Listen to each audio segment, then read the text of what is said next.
Baik, bismillahirrahmanirrahim. Assalamualaikum warahmatullahi wabarakatuh. Perkenalkan, nama saya Rizky Syamsumardi dengan NIM 21105030130, Prodi Ilmu Al-Quran dan Tafsir. Hari ini saya akan membahas tentang mata kuliah Tauhid Klasik dan Kontemporer dengan dosen pengampu Ibu Hasna Safarina Rashidah MPhil. Saat ini saya akan membahas tentang materi yang berjudul Tauhid dan Egalitarianisme. Egalitarianisme berasal dari bahasa Perancis égal yang berarti sama.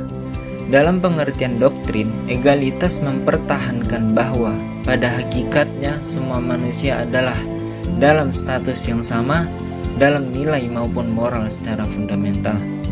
Dalam artian dapat didefinisikan sebagai doktrin politik yang mengatakan bahwa semua orang harus diperlakukan secara setara dan memiliki hak-hak politik, ekonomi, sosial, dan sipil yang sama.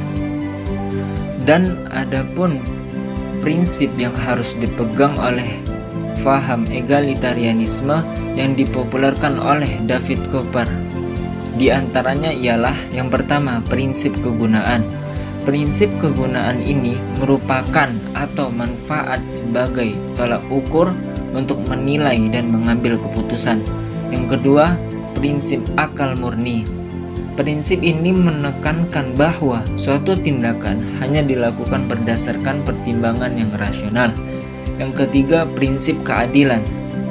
Ciri khas prinsip ini adalah menentang ketidakadilan. Dan yang terakhir adalah prinsip perbedaan. Ketidaksetaraan sosial ekonomi dalam masyarakat harus ditata sedemikian rupa sehingga kebijakan-kebijakan yang diambil pada akhirnya akan memberikan keuntungan bagi mereka yang paling tidak beruntung. Pentingnya ilmu egalitarianisme. Yang pertama, menjadikan kita dapat bersikap lebih objektif dalam menanggapi suatu masalah. Yang kedua, bersikap adil. Yang ketiga, saling menghargai. Dan yang terakhir, terciptanya toleransi. Adapun hubungan egalitarianisme dengan tauhid. Manusia mempunyai derajat yang sama di mata Allah. Hanya saja yang membedakan derajat manusia adalah ketakwaannya kepada Allah. Artinya, tidak ada manusia yang lebih mulia dari manusia lainnya, melainkan dengan ketakwaannya kepada Allah. Begitu pentingnya urusan kesetaraan ini sampai dibahas dalam Al-Quran surat Al-Hujurat ayat 13, yang artinya, hai manusia, kami ciptakan kalian dari laki-laki dan perempuan, dan kami jadikan berbangsa-bangsa dan bersuku-suku, supaya kalian saling mengenal. Sesungguhnya orang yang paling mulia di sisi Allah di antara kamu adalah yang paling tinggi takwanya. Itu pula halnya Rasulullah SAW pernah menyampaikan pada khutbah wada'nya yang kemudian dijadikan pedoman bagi kaum muslimin. Rasul bersabda, hai manusia, sesungguhnya Tuhan kalian adalah Esa, ayah kalian satu. Semua keturunan berasal dari Adam, sedang Adam diciptakan dari tanah. Yang paling mulia di antara kalian adalah yang paling tinggi takwanya. Tak ada bedanya antara keturunan Arab dengan bangsa Ajam yang bukan Arab. Tak ada antara bangsa Ajam dan bangsa Arab dengan bangsa-bangsa yang berkulit merah maupun putih. Tak ada selisih di antaranya, melainkan hanya dengan takwanya. Tidaklah ini saya sampaikan, ya Allah saksikanlah, hendaklah yang menyaksikan menyampaikan kepada yang tidak menyaksikan. Selanjutnya ialah hancurnya egalitarianisme Islam. Islam sebagai agama yang mengedepankan etika keselarasan relasi antar manusia, kini terjebak dalam berbagai fraksi dan kepentingan. Islam tidak lagi netral, Islam tidak lagi independen, dan Islam tidak lagi egaliter.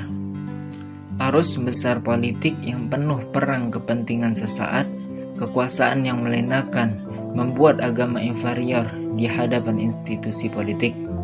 Bisa jadi seperti yang terjadi saat ini, agama terjebak dalam arus besar politik dan akibatnya umat atau pengikut agama tersebut mengalami kebingungan. Agama telah terseret dalam ranah praktis pragmatis dan melupakan dimensi universalitas, netralitas, dan egalitarianitas.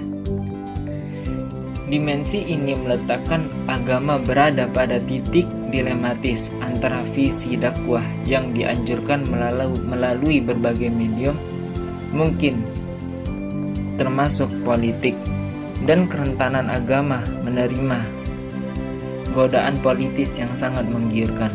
Akhirnya, fenomena luruhnya spirit universalitas dan egalitarianisme semakin terlihat dalam perilaku kehidupan beragama. Prinsip kesetaraan dan kesejajaran tanpa diganggu strata sosial dan politik menjadi luruh tergantikan oleh prinsip eksklusivitas yang meninggikan status pribadi atau komunitas. Baik, sekian dari saya. Apabila banyak terdapat kesalahan kata, mohon dimaafkan. Akhirul kalam. Assalamualaikum warahmatullahi wabarakatuh.